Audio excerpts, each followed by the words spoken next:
నామమే అమృతం, శ్రీరామ కీర్తనం సుకృతం. ఈ రామచంద్రుడే లోకరక్షయని అంతరాత్మ పలికే. జగదానందకారక జయ జానకి ప్రాణనాయక, శుభ స్వాగతం ప్రియ పరిపాలక.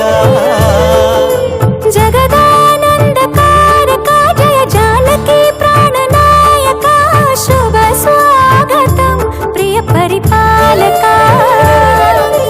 మంగళకరమౌ నీరాక, ధర్మానికి వేదిక అవుగాక, మా జీవనమేక పావనమౌగాక.